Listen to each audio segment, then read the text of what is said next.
the lifestyle that you have as a business owner should be a big factor in what type of business that you want to start.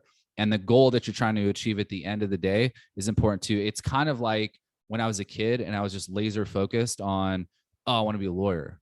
But I never sat down to think, like, what does being a lawyer mean? Like, do I want to work a ton of hours in a courtroom like they do on Law and Order, right? Like, do I want the pressure that comes with being an attorney? Like, do I want those things? Like, all I was looking at was the success, and I wasn't looking at, like, what does it look like day to day to do this job,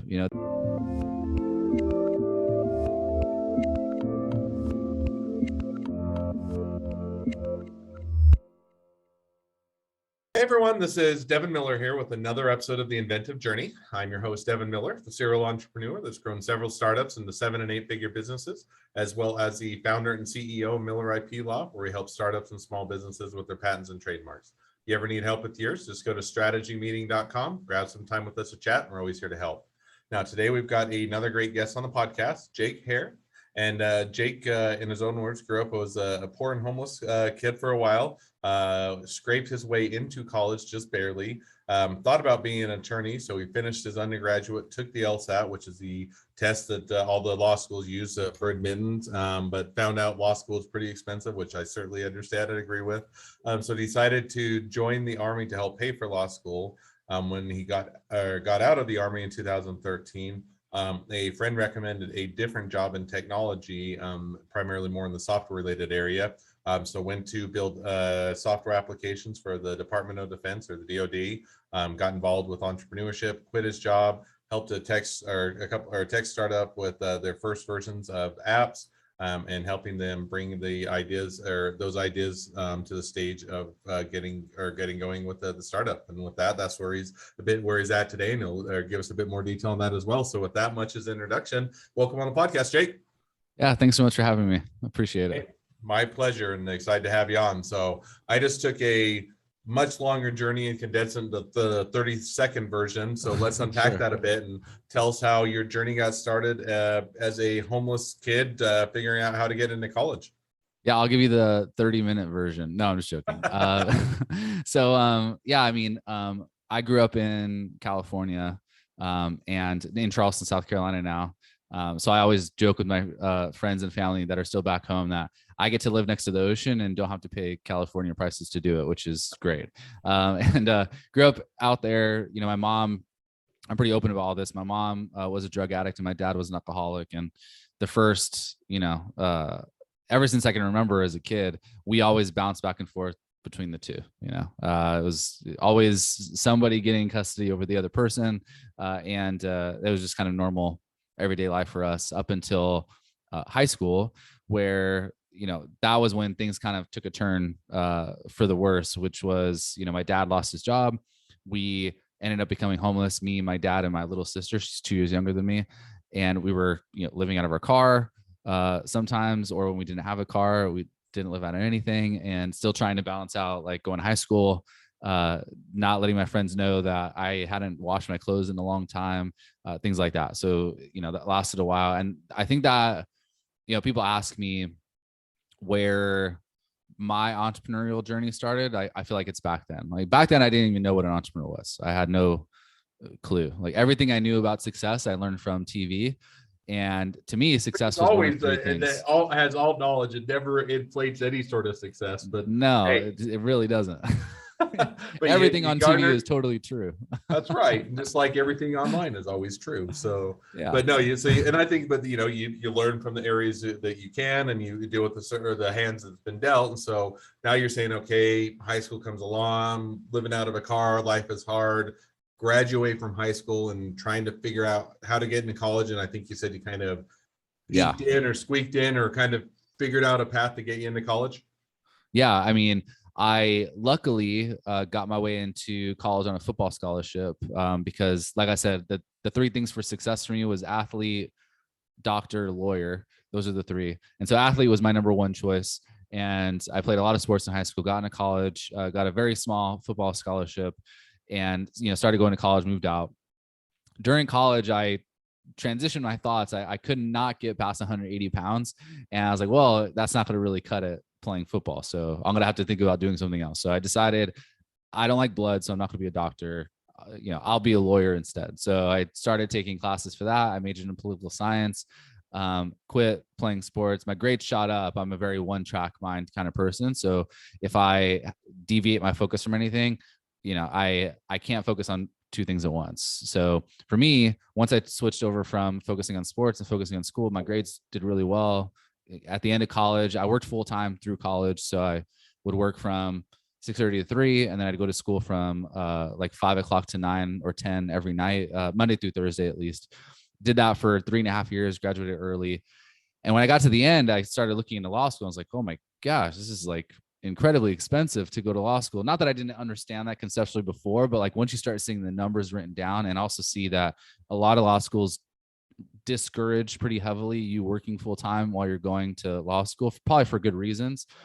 I just thought to myself, well, I'm going to figure out a way to pay for this. I mean, I'm going to go to law school. So I looked around and saw, well, the Army will pay for law school for me, so maybe I should just go and join the Army for a few years and kind of figure it out. My wife was surprised because I was married at that point. I was like, hey, babe, I'm going to join the Army. So she was as on board as you could possibly be, enlisted in the military. I was Army Intel for about 3.5 years. And really, Army Intel is just getting really good at computers. Maybe it wasn't that case before, but now it's really all about getting good with technology. So analyzing information, knowing how to process information, and using technology to do it. That's really what intelligence analysis is. And so as I got closer to my transition date to transition out, and I still had the plan to go to law school at that point, I had a mentor at the time. It's a program called American Corporate Partners, and they mentor, they match you up with a mentor in the business world for military veterans to help them transition out. And my mentor, he worked as what's called a business analyst at a tech company, which is essentially like the translator between a developer and a client, because they both speak different languages. So the business analyst job is to make sure that they're not speaking past each other. Let me just, he loved, too far, maybe, and maybe that's where we're headed. But so it sounds like you kind of got more into the tech world. You got the mentor. But you'd gone into the Army thinking, okay, this is my path to getting to law school. So kind of at what point along that journey did you say, hey, I did this because you'd taken the LSATs, you're getting ready to go to law school, you'd studied for it, you'd gone into the Army for a few years in order to be able to pay for it. What made you, kind of, how did you make that their final decision? Hey, while that was where I was originally headed, I'm going to go off in this different direction. Yeah, I think when I got into the Army and it was probably the first time in my life that I could actually like breathe, because when I was a kid, I didn't have a chance to like really breathe or think. I just like set my mind on a target. I was like, I'm going to go doctor, lawyer, athlete, one of those three. And because of everything that was going on, I didn't have a chance to really think like, is that really what I want? In college, I was just so focused on working full time. I got married when I was 20. We had our first kid at 21. School full time, work full time. Like there was just a lot of stuff going on. So I still was like just laser focused on trying to hit a target. When you're in the military, they're doing a lot of the thinking for you. So, this is kind of how the military is. And so I had a lot of time to really think like, is that what I want to do? Like, is being a lawyer something that I want to do? And it was in theory, but it wasn't because I wanted to be a lawyer day to day. It was because I wanted what you see on Law and Order, or what you see on TV shows about being a lawyer. I'm sure that like that's not exactly what law works at all. It's not exactly how being a lawyer works. And but even still, like I was so laser focused on that goal. It wasn't really until I had that mentor who kind of showed me this other, because he was matched to me randomly. It's not like I said, oh, I want a business analyst to be my mentor. It was like, you want a mentor? Great. We're going to find someone that's close to your area and, like can be your mentor. I was like, okay, like find me whoever. And I just got lucky and got matched up with someone who was a business analyst at a big healthcare company, a tech company. And he is the one who really started introducing me to the tech world. Before that, I didn't really know anything about the tech world other than what I was actually learning being in the military. He's the one that said, look at all these tech companies here in Nashville, because I was stationed in Clarksville, I was with the 101st in Clarksville, Tennessee. So Nashville was about 40 minutes away. But he started pointing out all these tech companies and, look at these people, like they get to come and go whenever they want. nobody, everybody works 40 hours a week, but they kind of work whenever they want. They're not, not to rub it in or anything, but like they're not carrying the weight of a lot of law school debt. Like there's a good career that you could have in this. If you want to be a lawyer, that's great. I'll help you figure out how to do that. But like you should, if you want to expand your horizons and learn about this other career path that I went down, like I'll teach you all about it. And so that's when I finally was like, okay, let me release my laser focus and start looking at these other things that I can do. Because when you're a kid and you're poor, it's not like you're learning about all these jobs or things like that. Like my dad was a truck driver, my mom didn't work. And I mean, it's not like focusing on career paths or how to balance a paycheck is something that they teach you in school. So all I had was the TV shows I watched on TV. I didn't even know that there was some of these careers. Even today, I talk to my kids about some of these careers that are out there, and they're like, people will pay you to do that stuff. I'm like, yeah, people pay you to do anything, like for better or for worse, but like there's so much stuff out there and so much opportunity out there. You just have to figure out where to learn about it. That's all. No, and I think that makes sense. So you switch gears and say, okay, there's other opportunities I wasn't even aware of. I'm going to get more into the tech side of things, building software applications and those type of things. So did you go get a degree? Did you just go and jump into working for the DoD and they train you on the job, or kind of how did you shift gears or go in a different direction in order to pursue that? Yeah. So about a year after before transitioning out of the military is when I got matched up with that mentor. And a few months in is when I finally was convinced that like, okay, I want to be a business analyst too, just like him. And so he helped me, I'll say like massage my resume to make sure that it fit the criteria of what they're looking for as a business analyst. And he's the one who helped me get like my first junior level role as I transitioned out. So as soon as I transitioned out of the military, I found a job working as a business analyst for a tech company that did software development for DoD and big corporations and stuff like that. And so I was working on development teams, building these products for these big government organizations. I did that for about a year and a half or so, maybe 2 years. And during that time, I also went back to school. I wanted to get my master's degree, and because I still wanted to maximize the benefits the Army was going to give me. So even though I was going to law school, I could still get a different degree because they were going to pay for it no matter what. I started working on my master's degree from Boston University in computer science.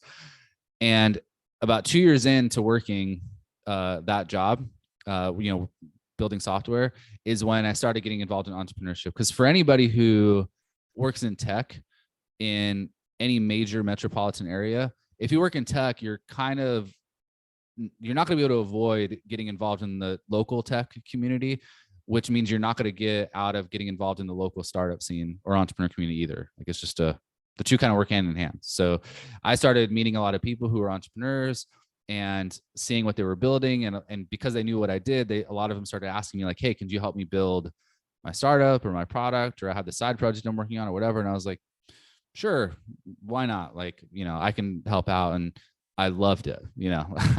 I thought it was like so cool. And I didn't realize, but like I'd always been an entrepreneur even when I was a kid. It's just when I was a kid, I was an entrepreneur to make lunch money.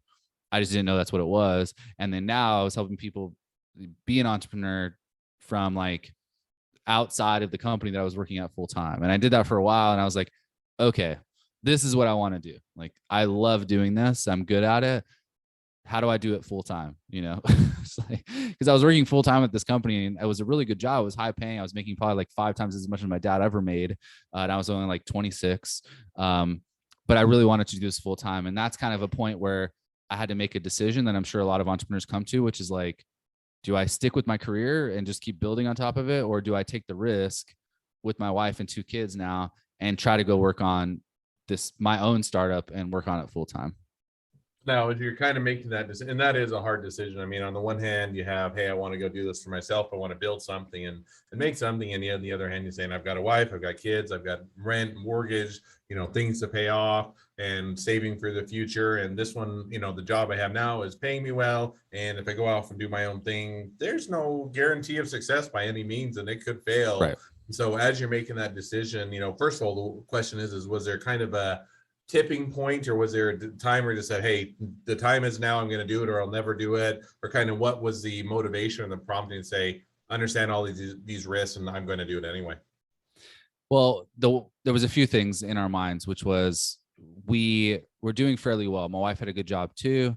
And I think we just knew that the longer we waited, the harder it was going to be, because we would build up more assets. And, as you grow, like your expenses and your family grows, your expenses go up. And so, okay, if there's ever a time to do this, it's as young as you can possibly do it. And I'm not going to get any younger than I am right now. So that was one consideration. The other thing that we were considering too was I I knew, and my wife could tell this too, that like working for someone was just not for me. Not that I was a bad employee. I just always had this feeling like I wanted to work on something else. I was always working on something on the side or a side project or something like that, like for as long as I can remember. And if I was going to take that and run with it, like that was a good time to do it. The other thing that helped too, and this is probably the thing that helped the most, was I was already starting to like generate a little bit of revenue, like I went from like just offering advice on the side to charging people for that advice and then charging more for that advice. And that really helped. Like as it was picking up steam, it was like, it made it feel a little bit more like it was a feasible, possible thing.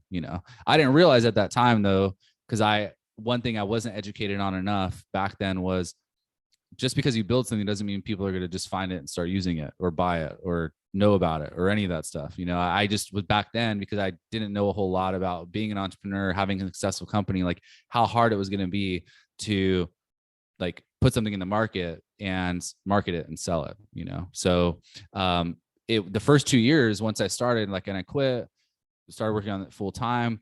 Looking back on it, I probably quit a little sooner than I should. I probably should have kept working on the side just a little bit longer, but I quit full time, started working on it. And the first 2 years were just a dumpster fire. It was awful. Like it was really hard. It's We not like generated it's hardly on ever. TV when you go watch a show and they decide I to know. quit the next day. They have tons of clients and more money than they can know what to Yeah. do. And investors just throwing money at them. And like, yeah, it's like, that's not how the real world is, like I feel like the startup culture in general does a bad job of setting expectations for founders, because Inc. magazine, Entrepreneur magazine, all these companies, like they'll do these profiles, like these glowing profiles on these founders. And it's the first time any of us have heard about them. So we just assume that like, this is a really new thing. But then when you read between the lines, it's like, oh, he started his company 14 years ago. It's like, we're just finding out about them now. We didn't find out about them when they, filed bankruptcy 10 years ago, when they, had to fire half their team, 7 years ago, when they, had to let go of a couple investors or C-level people a couple years ago. Like now we're just finding out about them, but everybody makes it sound like, oh, they're new, like the new kid on the block. It's like, no, they've been around for years now, Yeah, and even, I had that even if you come in and you too. make a business more successful in they've been around for 2 years and they got 7 or 8 figures of sales. Yeah, but most of the time they've had startups before that have failed. They have been in where they have been, or gaining a lot of experience over a long period of time and other things that often contribute. And yet it just paints a bit of the false sense of, oh, everybody's successful. Why aren't I successful? But I think that there's much more of that dumpster fire kind of, here's how you actually have to go about, building the business, putting in the time, figuring it out, pivoting, adjusting, and all those things. So now as you going through the dumpster fire, you go the first 2 years, did it ever start to come out, go better? You're still in the dumpster, kind of, where is it, or how did that progress? Yeah. So about 2 years in, I was like about ready to quit, like I was like, okay, I just need to go back to work. Like I've tried to get this to work as long as possible. And it's just not working. So I really made kind of two decisions at the same time. One decision was I'm going to go start looking for jobs. Like I'm going to go start applying for jobs. The other thing that I decided to do at the time too was to do something that at the time felt really insane. But I was like, it's kind of a Hail Mary. It's either going to work or it's not going to work. So one of the mistakes a lot of entrepreneurs make in the beginning is not really getting super hyper focused on one type of user or customer, prospect, whatever, like get good at one thing. And I had avoided doing that for a couple of years because I was like, oh man, that's scary. Like it's going to restrict who we can work with and the amount of sales I can make and all that stuff. Right. I really wanted to only work with startups. I only wanted to work with idea stage startups, and I only wanted to work with them to help them go from idea to having a product. That's it. I didn't want to do anything else. I just felt at the time that it was kind of crazy to only focus on that because I thought it would restrict the amount of revenue or sales that we can make. And we were already really tight. But I was already looking for jobs anyway. So I was like, screw it. Hail Mary, I'm going to change everything that we're doing. I'm going to put our pricing on our website. I'm going to tell people this is exactly what we do. This is exactly who we do it for. And if no one comes or we can't get anyone to use it, fine. Like at least I shot my shot and, I did my best. Well, that kind of changed everything. We went from year 2 having like not even enough revenue to, hardly pay a mortgage, to growing the team to 12 employees within 6 months, getting an office, like, and then just continuing to grow after that. Like everything changed once we really got hyper focused, and I got rid of the fear of really being focused on trying to solve the problem for like one type of person, as opposed to what I was doing, which is a healthcare company comes to me and wants me to help them build a website. Oh yeah. And let's throw up on the website that we work with healthcare companies too. Oh, this local business, small business wants us to help them build, some fitness app. Like, oh, we work with small businesses too. Like that doesn't work. Like if people want to know that you understand their issues, their problems, you can solve their specific problem. And if you can convince someone that you can do that, then just double down on that, get really good at it, build a business off of that. And then once you've built a really successful business off of that, go ahead and expand after that. I didn't learn that the first 2 years. Luckily, I learned it just in time. And then, things have just been growing ever since. So. Oh, that's awesome. And, that's a lot what we do at Miller IP Law is we primarily focus on startups and small Right. business. And there's probably a bit of the same pushback, or at least the general, in the industry is that, hey, you need to have the big clients and the Fortune 100 companies because they have the recurring revenue. And there is a sense of security if you can go land the bigger clients. But one, I don't have the connections to go land those bigger clients. And two, I don't know that that conventional wisdom, and we proved it out, or at least, so far so good, is true, is that, there's a lot of startups, a lot of small businesses are needing help, needing assistance. And those are oftentimes, the businesses that get pushed aside because they're saying, hey, they don't have the huge budgets and the huge funds. Why would I chase after them? And yet, right. like, another attorney that I often talks about, hey, if I'm going to collect enough crumbs that I'm going to make a cake. In other words, it doesn't have to be I just make the cake right out of the chute and get all the ingredients and have this big, wonderful cake. I can do it by helping a lot of the startups and small businesses, especially if those are the clients that I like working with anyways. And so I think that definitely resonate with or selecting that as the focus. And so that brings us a bit up into where you're at today, and even kind of where you guys have arrived at. And so with that, we'll transition to the 2 questions I always ask at the end of each podcast, which is, the first question is, if you're talking to somebody the first question, I almost jumped to the second question. The first question, if you were along your journey, what was the worst business decision you ever made, and what'd you learn from it? Yeah, I'd say the worst business decision I ever made was not getting focused sooner, and now that, like, for context, LaunchPeer, we're an incubator program, and we help startups go from idea to building the first version of their app to launching that app and then getting their first like pre-seed and seed funding. That's what we do. And I see a lot of mistakes. And that mistake that I made is a mistake that I see over and over and over again, and it kind of goes back to what you were talking about before, which was the startup culture setting bad expectations for founders, because we see Uber or Airbnb or whoever have very broad type marketing and sales messaging where it's like, oh, they just go after anyone. They'll launch everywhere at one time. And it's like, no. They started in one specific place for one specific type of person for one specific problem.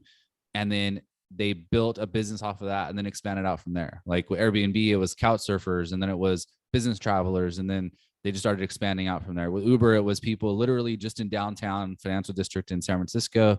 And then it was downtown financial district in New York, and then just expanded out from there after that.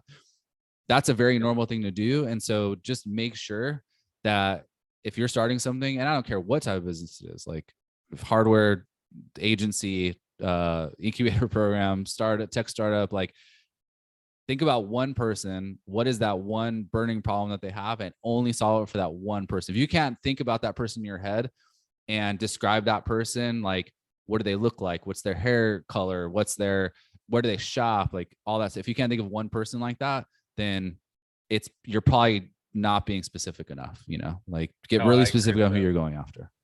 No, and I think that that's definitely a great piece of advice, and an easy mistake, because to your point, you see, oh, this company, I'm going to go nationwide. Well, you may get there nationwide, and companies do Yeah. that, but that's not where you start. And yet you have the conception where you see, oh, you go and watch, and I love Shark Tank as an example. I think I've watched every episode or nearly every one. Fun to watch, and yet you see, oh, these are multi-million-dollar businesses, and they've been around for a while, and they have all this reach, and oh, they're quote unquote startups. And yet, so it paints you that false sense of, well, they're doing a nationwide blitz and millions of dollars in advertising, and so you think that's what I've got to do too. But I think, to your point, you always start out smaller, get that niche market, find those customers that you can really hone in on, and once you have those figured out, then you can start expanding out or figure out who are the other customers that you can help. But you don't start out just nationwide, huge budgets and everything else. And I think that trying to do that early on is going to be a hindrance to the business. So I think that's a easy mistake to make, but a great takeaway. Yeah. Second question I always ask is, now I'll get to the second question that I almost jumped to too quickly. If you're talking to someone that's just getting into a startup or a small business, what'd be the one piece of advice you'd give them? I would say think about what you want to get out of it, you know? And to provide some context on that, every business is different, you know? There's good things and bad things about having a tech startup. There's good things and bad things about having an agency. There's good things and bad things about having a law firm or any other type of business, you know, mom and pop shop, you know, a bar, whatever. Like, don't just think about, oh, this idea, it's a really good opportunity and stuff. Think about what your life looks like with that business, you know, because with tech startups, it's typically, especially if you want to go raise capital, 60 to 70-hour weeks. You're going to be working yourself to death for 5 to 6 years, trying to get to the point where you get an acquisition. Like, that's normal. And that's kind of expected from the people who are going to invest in you. You know, if you start an agency, then the difference is like, okay, I have a lot more freedom to like spend time with my family. I could set my own hours, but it's a little more up and down. Like, you're not going to be able to raise capital. So everything you do, you have to generate the revenue on your own. Like, it's a little bit harder to compete because there's other people out there. Like, the lifestyle that you have as a business owner should be a big factor in what type of business that you want to start. And the goal that you're trying to achieve at the end of the day is important too. It's kind of like when I was a kid and I was just laser focused on, oh, I want to be a lawyer.